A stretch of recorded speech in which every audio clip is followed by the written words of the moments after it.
So I just finished up dodging and burning, and as you can see, it makes a huge difference on my shot. Now, I've used a couple more layers than one we created. I actually just doubled my folders so that I could dodge and burn a bit further and faster as well. So I spent around 45 minutes, which is fine. For beginners, it will probably take a lot more time, especially the first few times. Because in the beginning, if you're not used to drawing, it will be extremely hard to be precise. Putting this much time into one single shot might sound like a lot for you, but it's worth it if you really want to take your pictures to the next level. There is another method that I sometimes use to try and go a bit faster, but it doesn't yield the same quality. I'm going to show you how to use it, why it's good, but also why it may not be wise to use it on every single shot. So let's dive into frequency separation. So first, let's remove the two visual help layers we created before and close the dodging and burning folder. So let's do one before and after from scratch. So that was the starting point, and that's where we are so far. So now to create our frequency separation, we have to create a copy merged layer of everything. So press Command Alt Shift E on the keyboard, and Photoshop will create a new layer with everything that we've done so far. So that one is called layer 1. I'm gonna call it low, as low frequency, and then Command or Control plus J to duplicate it. Let's rename that one to high. So now we've got two layers. We are gonna start by working on the lower one. So let's disable the high and click on low. There are different ways of creating a frequency separation. Here we are going to use simply one. So let's go up to filter and then down to noise and median. You could, instead of the median, use the blur and either Gaussian blur or surface blur or actually any kind of blur.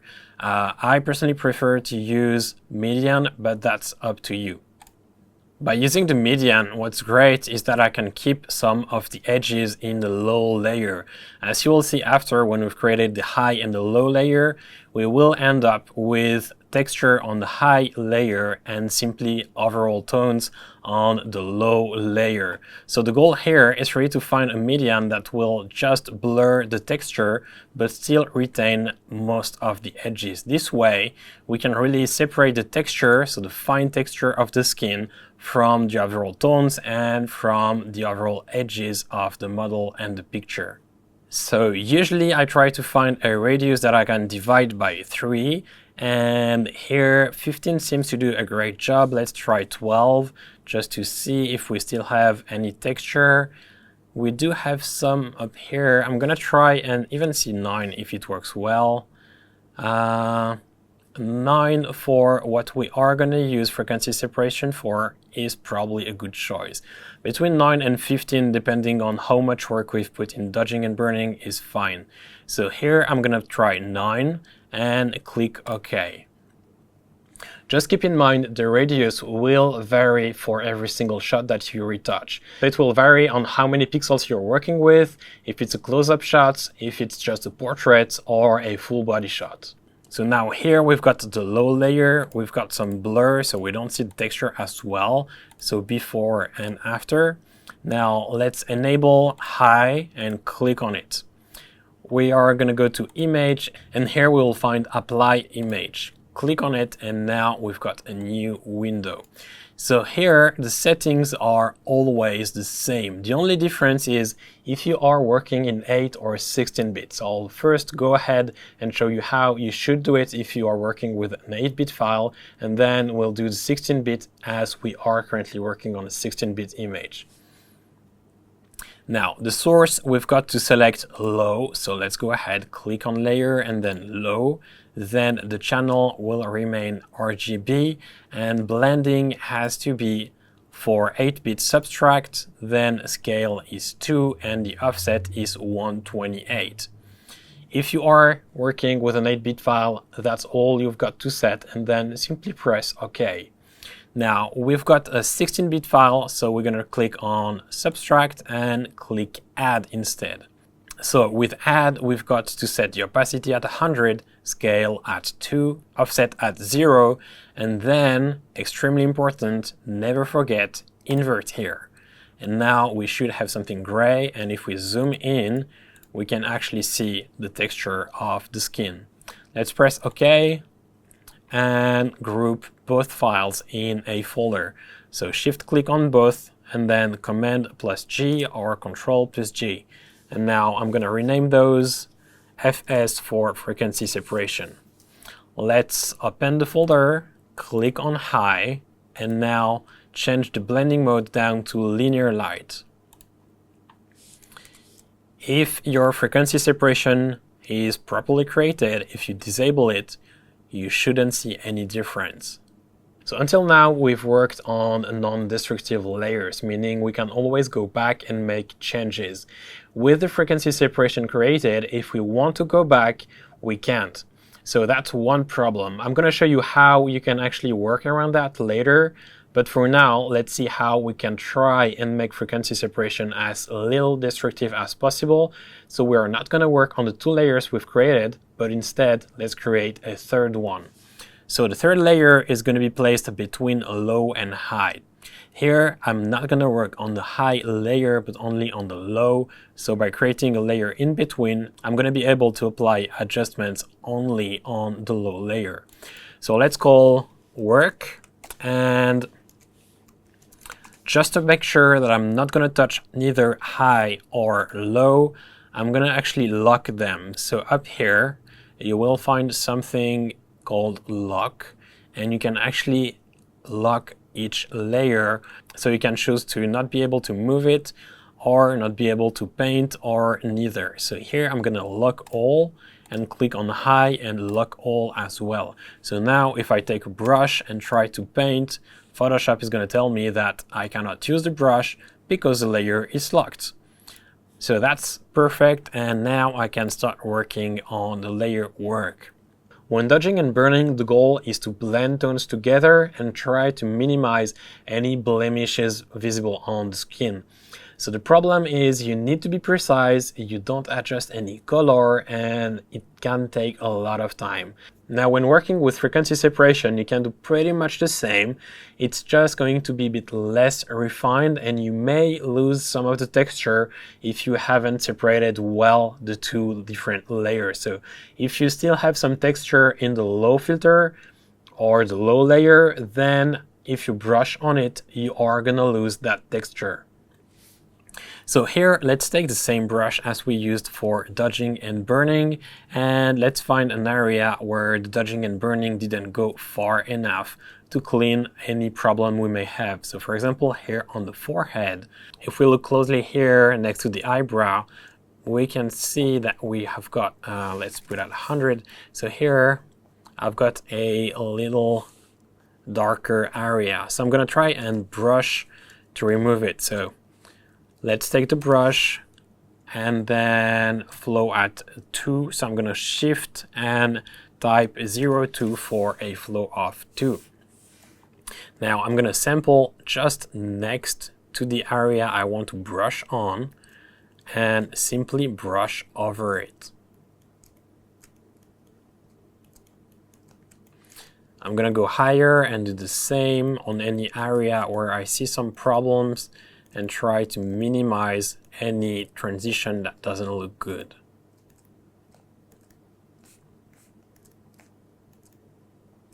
Now, it's much faster and it's much more visible. You don't have to convert to black and white to see what you are doing.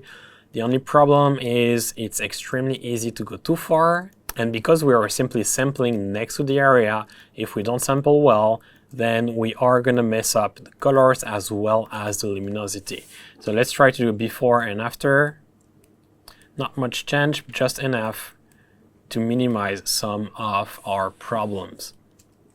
Another way you could use frequency separation would be using the healing brush, so J on the keyboard and not the spot healing, but healing brush, and then select current and below, and now go over any problem that's remaining here and simply try to heal it. So I'm gonna sample next to it and then go over. Sample and go over. and keep on going until you don't have any issue anymore. Now let's do a before and after. And as you can see, it's easy to work extremely quickly here. If you decide to use frequency separation, I'd still advise you to start with dodge and burn. And once you start creating new problems instead of taking them out, it's probably a wise idea to switch to frequency separation and use either the brush, the clone stem tool, or the healing brush. Now let's do some more work here. I'm gonna just try and correct the eyebrows and then see on the lips if I can try and improve that as well. Just make them a bit smoother. So always sample as often as you can. It's a good idea to just sample all the time. So every time you lift the pen from the tablet, just press Alt, click, and sample again for the next area that you're gonna correct.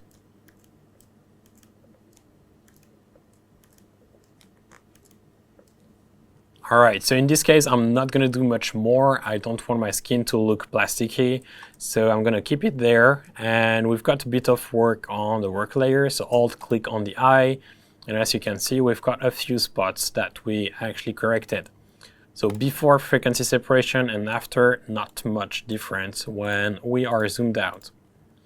Now, to make it as little destructive as possible, I'm going to create a new mask on my group and then mask everywhere but where I've applied corrections.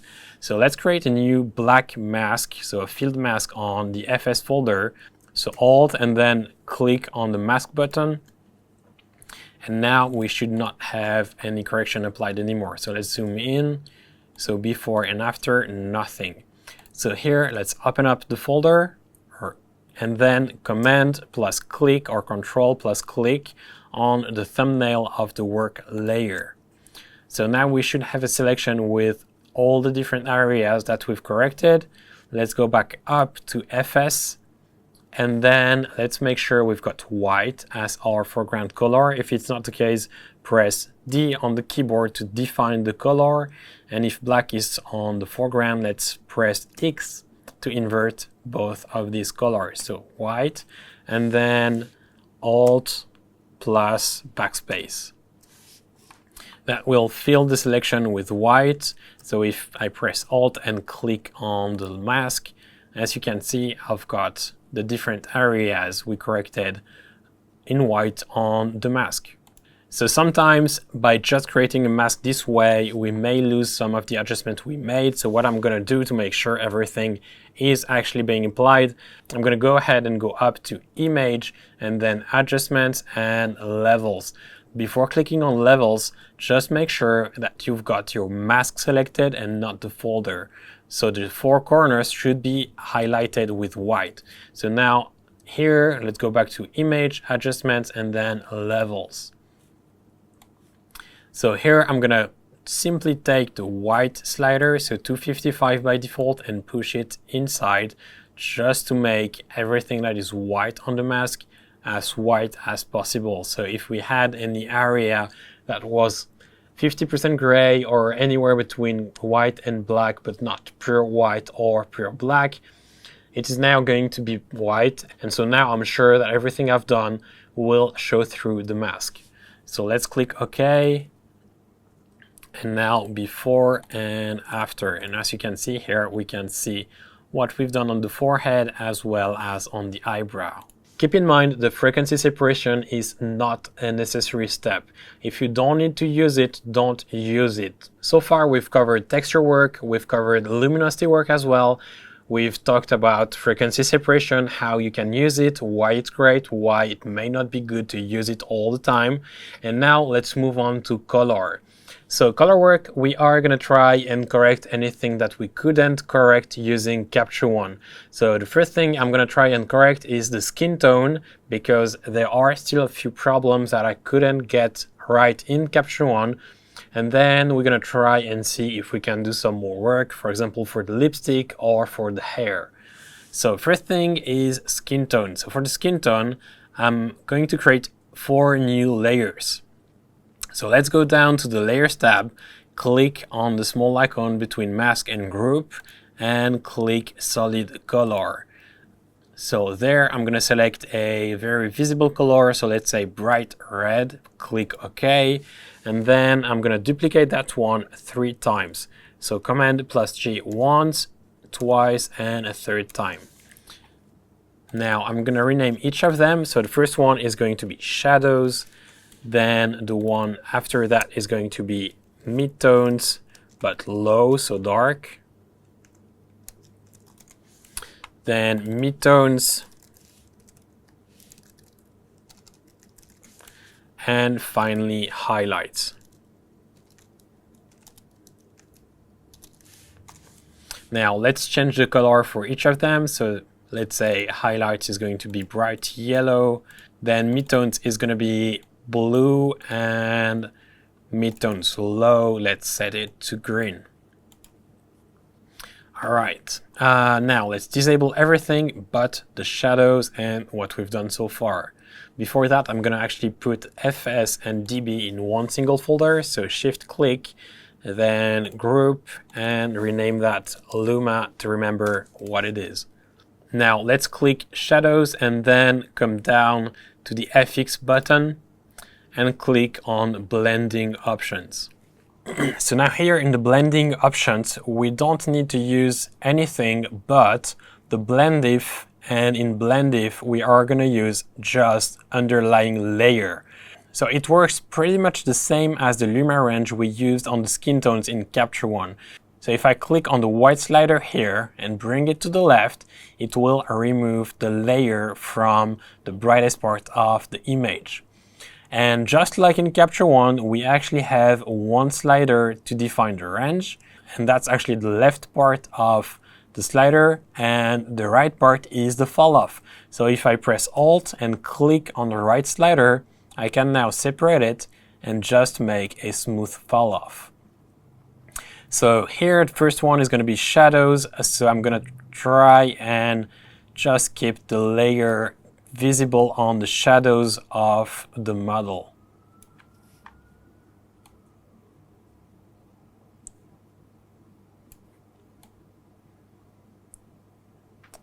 Around there seems to do the trick, so let's click on OK, then disable shadows, click on midtones, we're going to do the same. So instead of going down to FX, you can actually double click after the name of the layer. So here where we don't have anything, double click, and then it brings up the layer style window. So I'm going to do the same, but simply this time I'm going to hide it from the shadows as well. So bring down the white, bring up the dark, and then create a smooth fall off.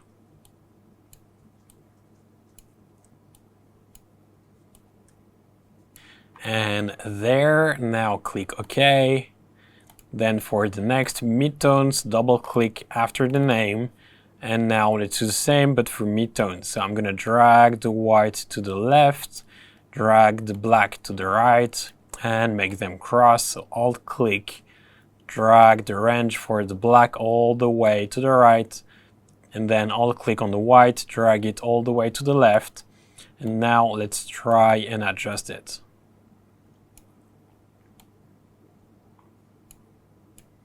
Let's click OK, and then one last time, highlights, double click, and then we are going to keep only the highlights here.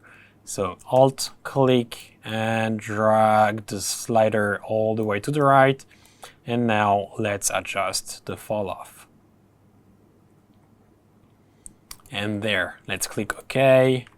Now if we enable all layers, they should overlap, and it's actually much better if they do. So if they do overlap, then we will have a better transition between the different color of the skin that we are going to define. So let's disable all, and then double click on the small rectangle to define the color.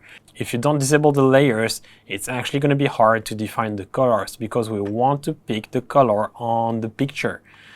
If we use the colors of the picture, then it's going to look a lot more natural. So let's double click on the red, and now that's dark, so I'm going to pick a shadow. So down here seems to be fine. We're going to click OK, then midtones, and that's the low midtone, so dark. I'm gonna select here, click OK, then go up to midtones.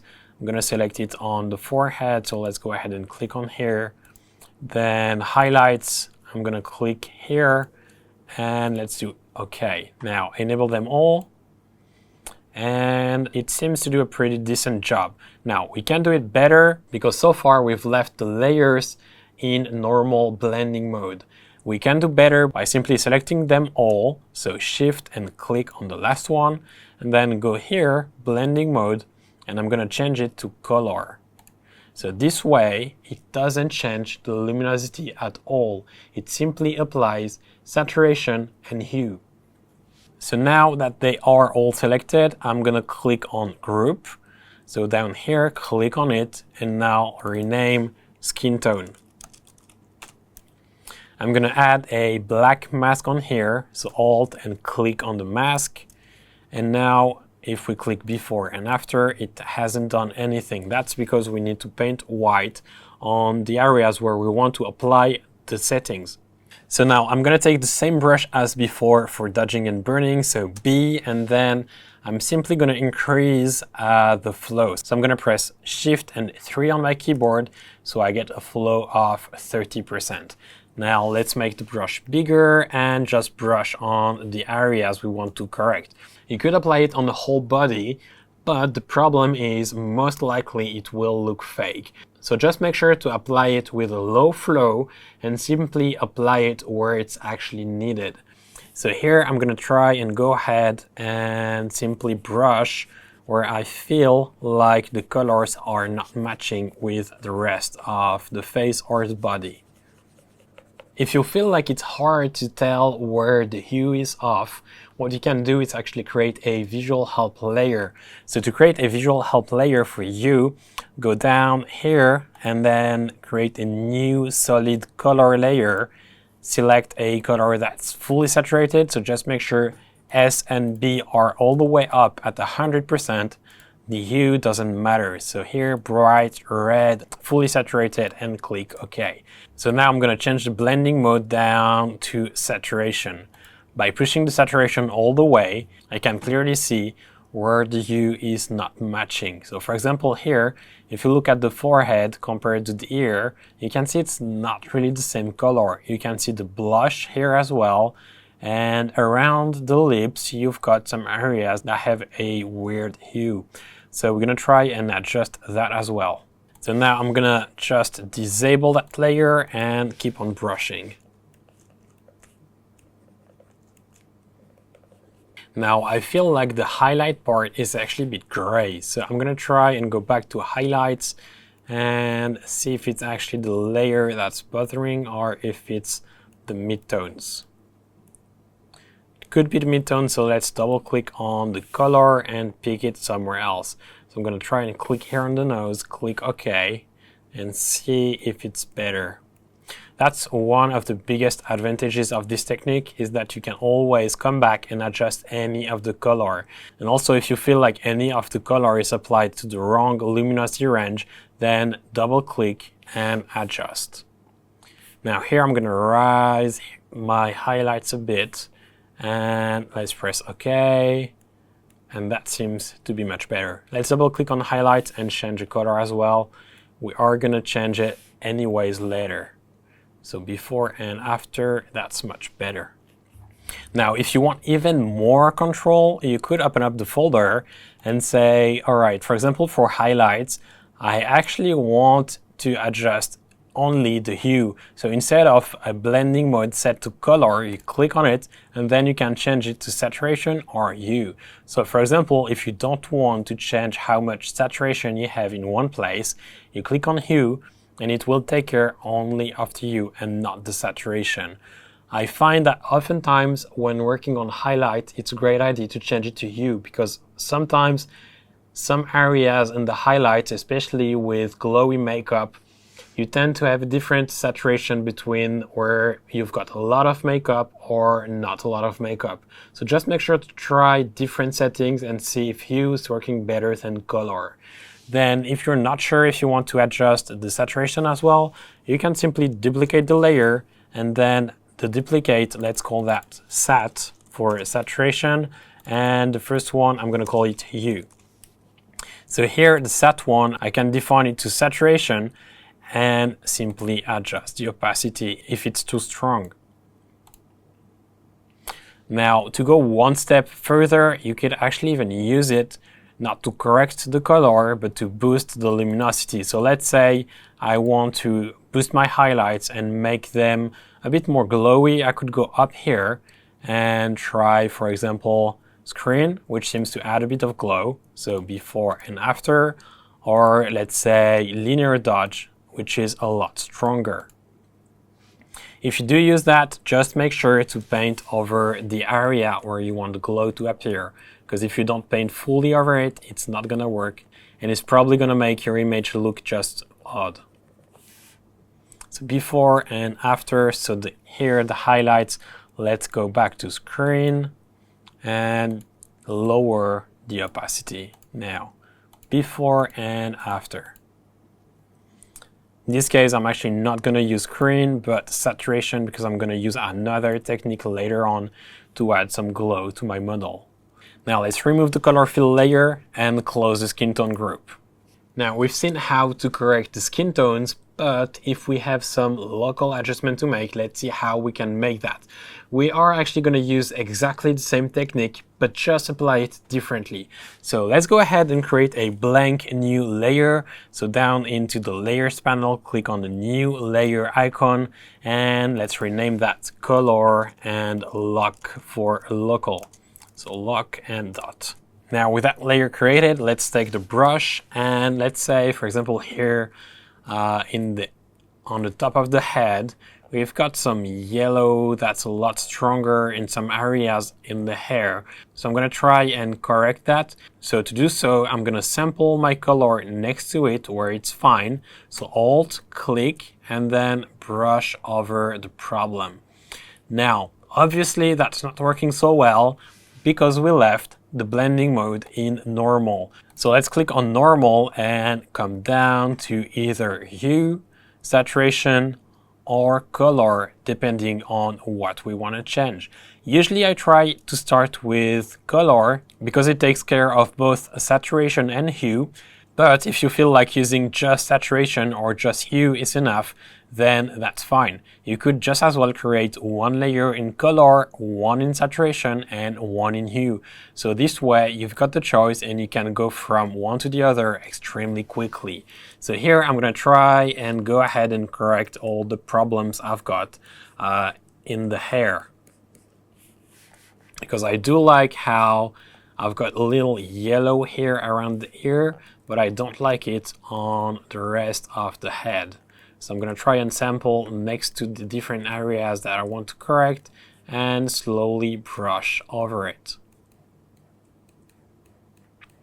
Always make sure that you select areas that are similarly saturated when you are working on the color blending mode, because otherwise you may end up with some parts that are just desaturated after the correction. And that's not correcting, that's just creating new problems. Now, in this case, I'm working on the hair, but you can use that to correct skin problem. You can use that to correct any makeup problem as well. You can really use it for anything. So for example, let's say here we want to make sure the lipstick is full and red. So let's go ahead. I'm going to rotate the picture. So R and then drag. And now let's brush. So select the red and then brush. So this way I can make sure that the makeup is the same red all across the lips. Now I'm going to take on the skin and just brush the border of the lips just to make sure we don't have any weird fringing or anything, which can happen if the makeup starts to crack. And there we go. So before and after. It's not a huge difference again, but the goal is not to have a huge difference, just to correct the problems that distract the eye. So if we go back to the beginning, so before and where we are so far. So now that we are done with the color correction, let's put everything in the folder. So shift and click on both layer, or Command or Control and click on both, and then click on the folder icon. I'm now going to rename that simply color so I can remember what that is. And so we've got the 3 steps. So first was texture, then Luma, and now color work. We're now moving to the 4th step of my workflow. So it's just the finishing up of the portrait or the beauty shot. And the goal here is really to get the most out of the picture. So I'm going to start by adding some glow to the skin. And to do so, I'm going to use a curve. So let's create a new curve by going up here to adjustments and then click on curves. Now to add my glow, I'll go to properties and simply lift the curve here at the highlights point. So click here to create a new point in the last column and then move it up. I'm gonna fix it around the midtones because I don't want them to move too much. And then let's move to green. So the goal here is to create a contrast between the skin tones and the glow. So most of the skin tones are red, magenta, and yellow. So in this case, I'm going to push the green in the highlights to contrast with the magenta in the midtones and shadow.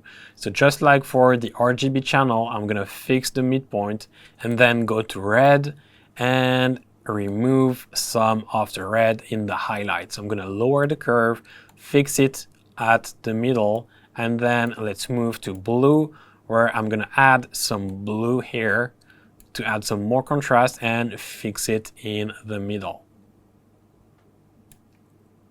Just make sure that you don't move all curves by the same value because you don't actually want to make just a luminosity value adjustment, but instead create some contrast. Now, so far it doesn't look great. That's normal because we applied the setting across the whole image. So the goal now is to apply it only where we want the glow to be visible. So I'm gonna close the properties and go back to the layer options. So double click after the name. And now we've got the layer style. So I'm gonna go down to blend if and do exactly the same as we did for the skin tones. So I'm gonna click here on the black slider, bring it all the way to the right. And then when the image starts to look weird, I'm gonna Alt and click to separate both sliders and simply drag the one on the right all the way to the right. Now, if I take the other one, let's try and see if we can actually make the adjustment even better. So if I push it further, it doesn't look great. We don't have enough glow, it just looks weird. And now if I bring it back to the left, if I go too far, we've got too much, and now the skin looks plasticky. So let's bring it back where it was, between 160 to 180, which is usually where it works. So here, 177, and click OK. So before and after. Now I'm gonna lower the opacity because it's a bit too strong. Around 60% seems to be fine. And now if you don't want it in the hair, you can simply brush it out. I'm gonna leave it on because I feel like it adds to the picture, perhaps not here on the side, but at least on the top. So I'm gonna take my brush and select black. So before brush and then X to invert and define the black as the foreground color.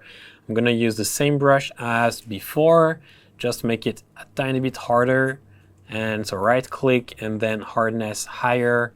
And now I'm gonna brush with black on my mask. The flow is probably too low, so Shift and 5 for 50% flow. And now brush with black on the hair. There, now before the glow and with it. Let's rename to glow and press enter. We've now defined the highlights and I'm gonna add 3 new layers to add some contrast to my picture and try to make it look a bit better. So to add some contrast, I'm not gonna use a simple curve, but instead I'm gonna use 3 new solid color layer. So go down to layers, solid color, and I'm gonna add one with red and then Command plus J to duplicate and once more. Now the first one is gonna be, probably you've guessed it, shadows. Then the middle one is gonna be midtones, and finally the last one is highlights. There we go. Now, just like before with the skin tones, I'm actually going to apply each layer on a different luma range of my picture. So I'm going to disable highlight, disable midtones, and then double click on shadows. I could copy the layer style from the skin tones, but I used 4 layers before, and this time I'm using 3. So I'm actually going to redefine each different luma range. So let's go ahead and take the shadows out of the highlights. So Alt click to separate and then drag the highlights all the way down. I'm gonna select it at around 128. So this way the fall off stops at the midtones. Click OK. Disable shadows, enable midtones. Do the same. So Alt click on the shadows, drag it all the way. Then Alt click on the highlights, drag it all the way. And let's see if we bring in the shadows and bring in the highlights as well. There. And there, seems to do a great job. So let's click OK. And now for the highlights, enable it, double click next to the name. And now one more time, remove it from the shadows. So I'll click on dark slider, drag it all the way, and then let's bring back the other slider to around 128, just like the other one. And there, let's click OK. And now I'm gonna disable highlights, and let's double click on the highlights. And I'm actually gonna select the highlight color. So click, that's defined the highlight color. Let's click OK. And now if I enable it, that's how it looks. So we're gonna work with the blending mode and as well as redefining the luma range if necessary. But for now, I'm gonna leave it as it is. Just disable it. And let's open back up the highlight color and simply copy the value. So Command or Control plus C and click OK. Now I'm gonna go down to the next to midtones. I'm actually gonna paste the value I had before. In here, instead of selecting on the picture, I'm actually going to adjust the hue value. So here, I had a hue of 0 for my highlights, so red. And just to make a contrast between the 3 different zones, I'm actually going to add 120 degrees here. So it should fall around the green, and let's click OK. Now to add some contrast between the 3 zones, I'm actually going to enter 120, because the chroma wheel is actually 360 degrees. So if you divide it by 3, then you get 120. So 0, 120, and then to 140. And you've got 120 between each hue. So here, the hue for the midtones, 120. Then the saturation for the midtones, I'm going to boost it up to around 50. And then let's push the black to around 50 as well. Now click OK and then go down to shadows. I'm going to copy and paste. So once more, 120 to 240. So there. And now we've got blue. So that's the shadows should be more saturated. So I'm going to enter 75 and black at 75 as well. Let's enable those 3 layers here. And so far it doesn't look great. So we are now playing with blending modes to try and make that contrasty but not look terribly bad like it does currently. So highlight, I'm gonna try and use color and see if it helps. And then for the last 2 as well, I'm gonna move it to color and see how that works. So it's too strong. Usually what I try to do is start with a 50% opacity. So shift and click on shadows and then press 5 for an opacity of 50%. Just make sure that you've got your move tool selected when you press 5, because if you enabled the brush or the clone stem tool or any other tool that has opacity adjustable, then if you press 5, you will change the value of the opacity for the tool and not the layers. So V for the move tool and then 5. That looks better already. I'm actually going to change the shadows to soft light to add a bit of contrast. And midtones, I'm going to lower that even more because I don't want too much green on my picture. So let's try V for the move tool and then 2 for 20% opacity for that layer. and there. Now highlights, I'm probably gonna try soft light as well and see if it doesn't add too much contrast, because we already added some glow. So by adding even more, it may be too much. So let's try that. Before and after. It's probably too far gone, so let's try and click opacity, and now let's lower that to around 20%. Now I'm going to group all those layers in one folder so I can try and adjust the overall opacity of it. So Shift and click on Shadows, and then New Folder. I'm going to rename that Contrast. And let's do a before and after. So before and after. It's probably a bit strong. I think it works with the hair, but still I'm going to lower the opacity to around 60 to 70%. Now let's try that again. Contrast before and after. When we think of contrast, oftentimes we just think about luminosity and not actually colors. I personally tend to work with colors a lot more than with luminosity, especially for contrast, because I feel like adding different colors in different places, especially different luma range, helps adding more contrast without crushing the blacks or the whites. I feel like we've done a pretty good job with the picture, but still I want to create a few more things. For example, the hair, it looks great, but I feel like just a tiny bit more texture and glow in it would help make them look even better. So let's create a new custom brush and see how we can use it to improve the texture of the hair. So in Photoshop, we're going to go up to File and then New, and from here, let's create a new file that is 512 pixel by 512, and we can leave it at 72 for the resolution, so pixels per inch, and RGB color 8-bit with a white background. Let's click on Create. So the goal here is to create different dots so that then when we brush, it's going to create different straight lines. So we want to create different dots of different sizes and different opacities so that we can create hair that looks real and not just straight lines added to the hair. So I'm going to take my brush just the same as before, so B, and then let's make it smaller, so size all the way down, but this time I'm going to push the hardness all the way up to 100.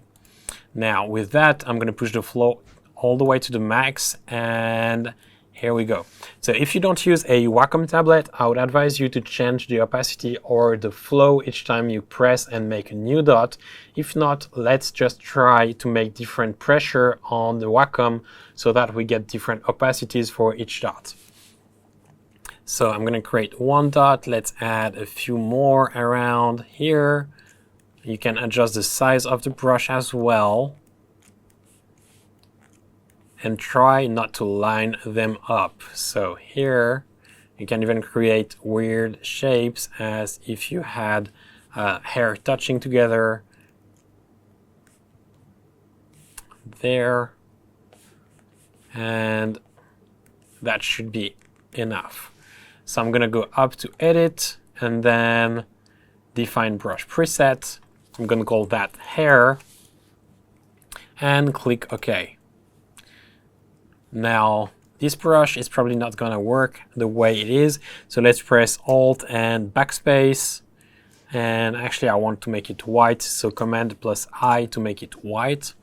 Now, if I make my brush small and try to brush, as you can see, it's only dots next to each other. So that doesn't work. So let's go up to the brush settings. And if you don't have the brush settings available here, go up to Window and then Brush Settings. So there, let's go back to Brush Tip Shape. The first thing we need to do is bring the spacing all the way down, so all the dots are then touching. Then let's move to Shape Dynamics, click on it, so you need to enable it first, then go to it, just enable, then Smoothing, I'm going to leave it on, and add Wet Edges. Now let's try that again, and that looks much better. So if you add different strokes next to each other and try to resize the brush, then it starts to look like real hair. And if you invert it to white and change the flow or the opacity, you can brush over it and then it really looks like hair. So now let's close that, but first let's save the brush. So here at the top of the brush setting, click and then new brush preset. Let's call it hair, and I'm actually gonna save the brush size as well. So click here and then click OK. Now if you go back to brushes, we've got two, so I'm gonna trash the first one. So click and drag to the trash. Now I'm gonna close this window, so Command or Control plus W, and I don't wanna save. There. So now here, let's create a new curve. So I'm going to go to adjustments and then simply click on curve. I'm going to call that hair and change the blending mode to either color dodge, linear dodge, overlay, soft lay, or linear light, depending on how strong of a contrast I want. So in this case, I'm probably going to start with overlay and then change if I need to. So I'm going to go ahead, take the brush, so be on the keyboard, and let's click on the mask. So I'm going to invert it first, so Command or Control plus I, and now slowly draw on the mask. So I'm going to lower the flow probably to around 2%, and then the opacity as well. I'm going to lower it a bit. I'm going to rotate the picture to make the drawing easier, so R and then rotate. And now I'm going to brush with white. Now if we zoom in, so before and after. Once again, it's extremely subtle, but you don't want to make your hair full white. So just make sure to go over a few times or change the opacity if you want to, and just make a few more strokes. Let's try and see how linear dodge does. So before and after, and I think that's pretty good. So let's actually rename hair and make it hair and then dodge. And I'm gonna duplicate that. And I'm gonna create a new curve. So go down here, create a new curve. So curves. And then let's close the properties and actually make it to linear burn. Now I'm going to invert the curve and call it hair and burn. Now I'm going to brush just like before, but this time on the darker parts. You can texture wherever you feel like it's missing. And now let's group those two together. So Shift and click on both, then Command or Control plus J, and let's rename that to hair. Now before and after. So you can spend more time if you'd like to brush and just try to enhance texture. I'm gonna leave it there because I don't feel like I need a lot more. I feel like the texture was good already. So I'm gonna leave it there and let's see where we started. So background before and where we are so far. Before we move back to Capture One, there is one last thing I want to do in Photoshop, and it's actually use the Liquify tool. I don't really like using the Liquify tool, but I feel like sometimes it helps improving the picture. So in this case, we've got a few shapes that don't really work. They don't look extremely natural, and I feel like by just cheating a bit with the Liquify tool, we could make the shoulders or some parts of the hair look a bit more natural and refined. So because we are applying Liquify at the end of the edit and we kept everything as little destructive as possible, I'm not going to create a new merged layer here. Instead, I'm going to go back to the background and then duplicate it, so Command plus J, and then let's rename Liquify and Base. So now with the Liquify base created, I'm going to go back to Luma and then just make sure that I disable the locks for the high and low layers of the frequency separation I created, because then if they are enabled, I cannot do what I'm about to show you. So let's go back to Liquify base, click on it, Shift and click on hair. Now let's do a right click on it and then convert to Smart Object. So if you had your lock still on both layers, you wouldn't be able to access the Convert to Smart Object feature. So just make sure that you disable the lock before doing the Smart Object. The creation of a smart object will probably take some time depending on how powerful your computer is, and it will probably slow down your computer as well when you are working on it. However, it has a few advantages. So when using Liquify, typically you would create a copy and merged layer. But the problem is it's destructive, meaning if you want to go back, then you can't. So many photographers actually use Liquify at the beginning of the retouching, but I feel like a lot of the Liquify thing we do when working on it at the beginning of the editing could actually be done by using dodging and burning. Because when working with shadows and highlights, we can change shape as well. We won't be able to change how the shoulder look compared to the background, but we can be able to adjust a few things on the face or the body. So when creating it at the end, I can make sure I have done everything I could before, and now I just use it to refine if it's necessary. By working on a smart object as well, I can now simply apply my Liquify, close my file, and if the client feels like I went too far or I didn't went far enough, then I can open it back up and change the Liquify filter so I don't lose anything. I can go back, edit the Liquify filter, just cancel what I did, or even restore what I did. So you can actually come back to the Liquify and do whatever you want, like if you hadn't closed the file. And the smart object can also be opened back up so that you can go back and edit everything you've done so far.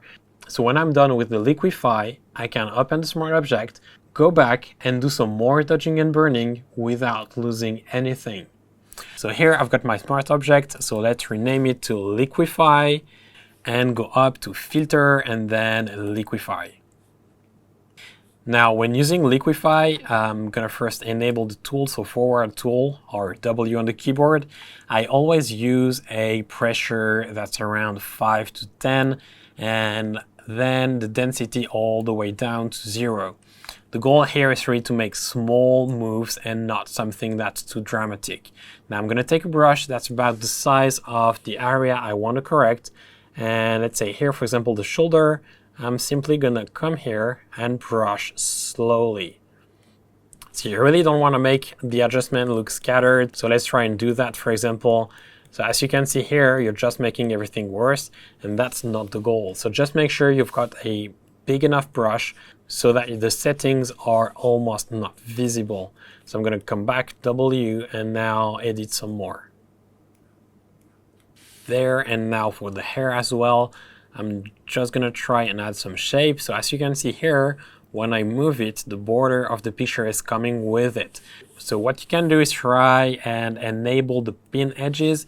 In some cases, it does a great job. Sometimes it just does not. It will stretch pixels and just look terrible. So because it's the border here, I can always try and sample with the clone stamp tool and just add some of the color if ever needed. So there, I'm going to try and make it fit fuller or more round.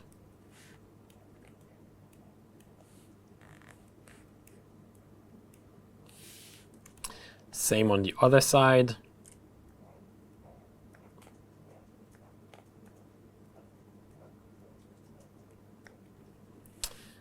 And I'm not going to touch the face so much. However, if you needed, let's say for example here, if I want to make the lips a bit more symmetrical, I could just come in and fix the rest of the face before changing anything. So this way, I'm sure, for example, I don't touch the nose. So I'll come down here, click on here on the freeze mask tool or F, and then come over the nose and just brush over it. This way I can simply fix it and I won't move it. Border of the face as well. Let's fix it there. And now I'm going to come back to my W tool, so the move tool, and just move the lip.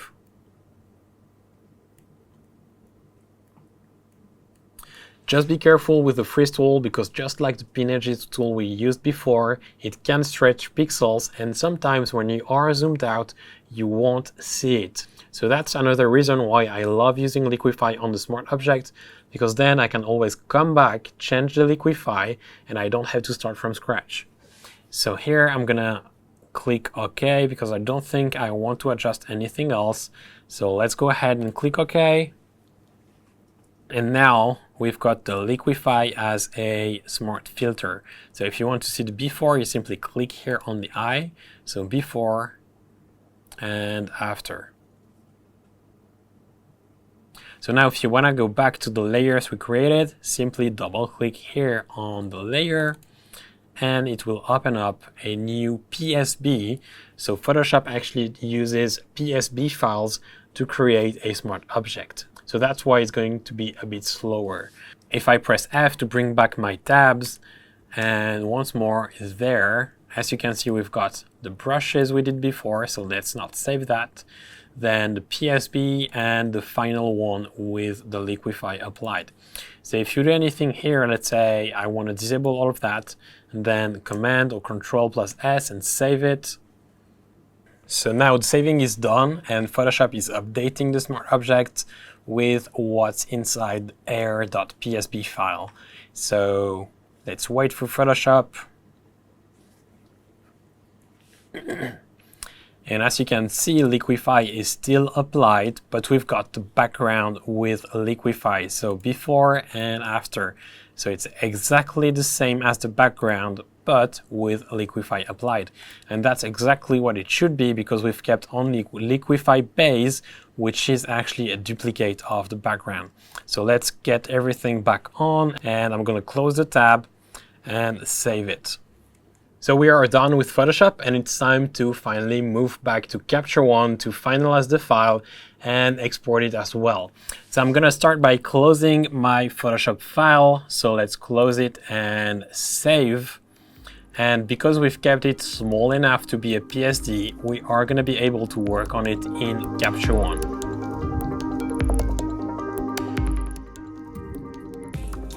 So we are back in Capture One and we've got the NEF here. So that's actually the file we exported to Photoshop. And now here we've got the PSD, which is the retouch file. So in Capture One, you can add some more adjustments on your PSD that would work just like as if you were to add a new adjustment layer in Photoshop.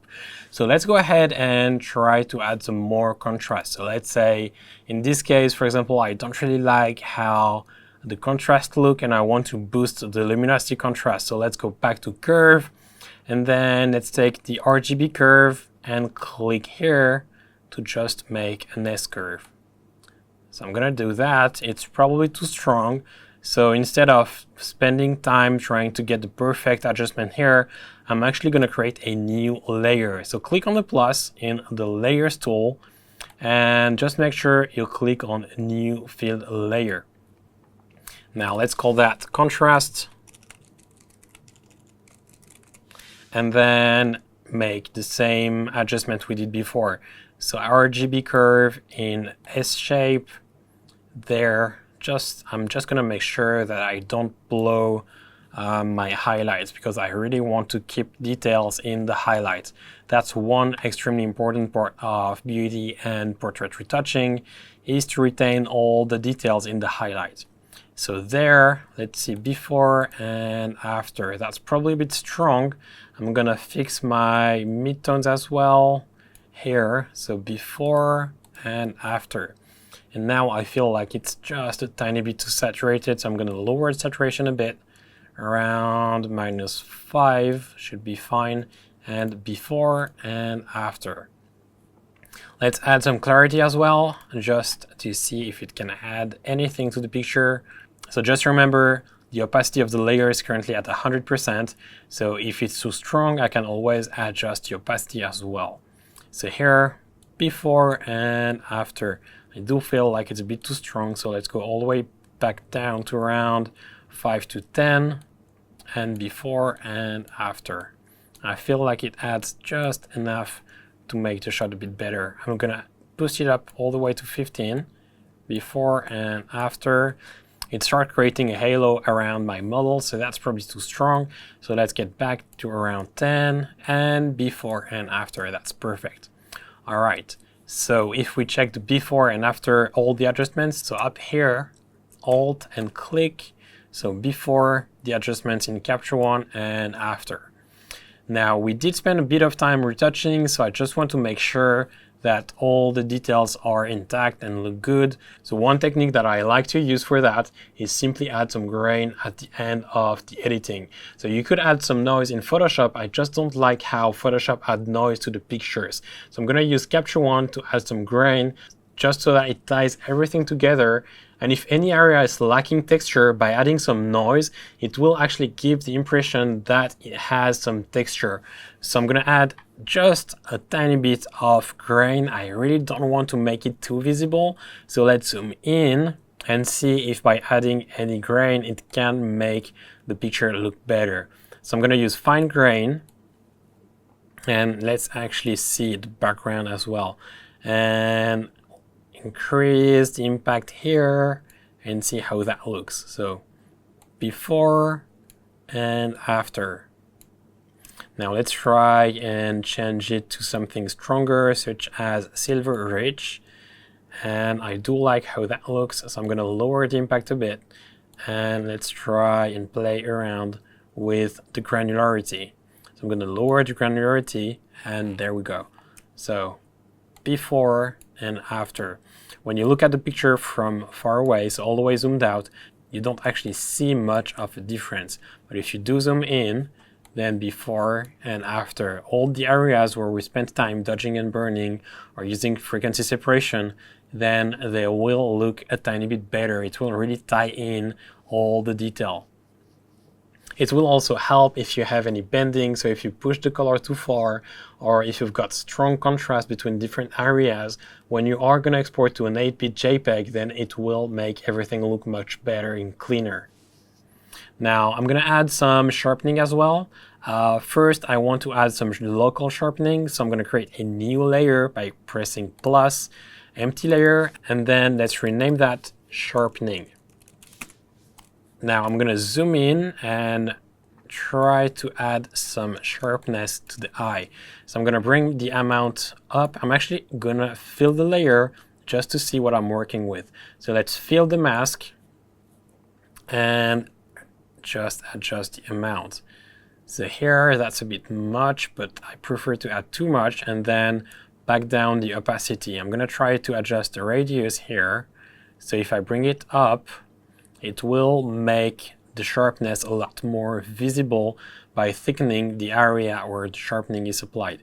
So radius, if I increase it, that's probably too strong. I'm going to leave it down to around 1 and then play around with the threshold, not too high, around there. And now I'm not going to play with the ladder slider because I'm going to actually paint where I want to apply my sharpening.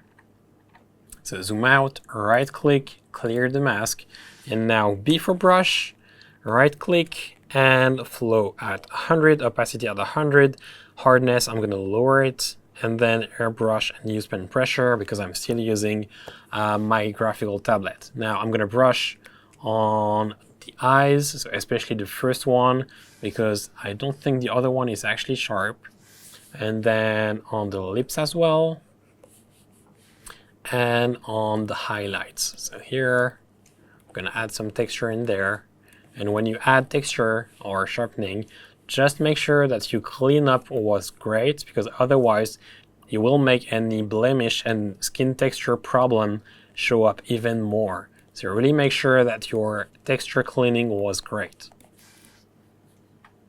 Now I'm going to lower the opacity because that's too strong there, and before and after. That's too strong still, so even lower, around 30. Now let's zoom out and let's do a before and after. So before the adjustments in Capture One and after. Let's see how I would go about exporting this file if I were to send it to a client. So I would go to Process Recipes, and then I've got my own, but for the sake of the tutorial, let's create a new one. So I'm going to click on the plus and then hold it down and select, let's say I want to say a small JPEG for web. So JPEG sRGB, and now I've got a new process recipe here.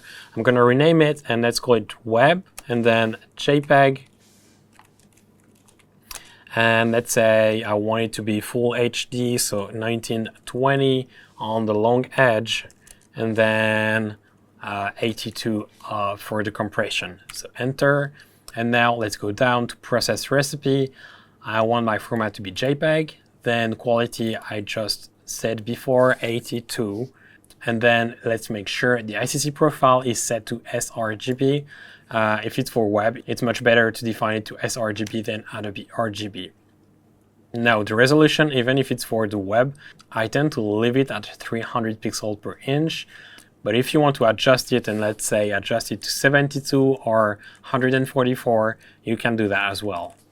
I just leave it to 300. Now the scale, I don't want it to be fixed. I actually want my long edge to be in pixels and 1920. There, now I don't want to open my file, and let's see what's under file. So I'm going to output it to my output location, so output folder of my session, as it's written here. So output location, destination is output. So that's the output session, that's the output folder for the session. I'm not going to place it in a subfolder. Then adjustments, crop, I'm going to respect it. I didn't crop any further, so it doesn't matter. Then sharpening, no output sharpening. I'm not going to add any here because I already added it manually earlier. Then the metadata, I'm going to include copyright, GPS coordinates if I have any, then camera metadata, I can leave that as well, and all other as well. Now watermark, I'm not going to add one, so let's leave that to none. Before exporting, I always click on the proofing glasses. So that's the icon up here, and it will proof your picture, meaning it will apply the process recipe to your picture and show it in Capture One as if it were exported. So you don't have any surprises when it comes to sharpening, resizing, bending, noise, or any other problem you could encounter. So it's really good practice to always try the proofing before exporting. So you will save time and not have to export twice or even more. And here that looks fine. If I zoom in, sharpening is good, so I'm going to leave that the way it is. I'm going to disable the proofing and simply click on process. Now let's go back to the library, and here in the output folder I should have my JPEG, and let's bring all images from the session. So now that's the JPEG, the NEF, and the PSD. So NEF is actually the raw from a Nikon camera. So I'm going to bring the JPEG, let's bring the JPEG last.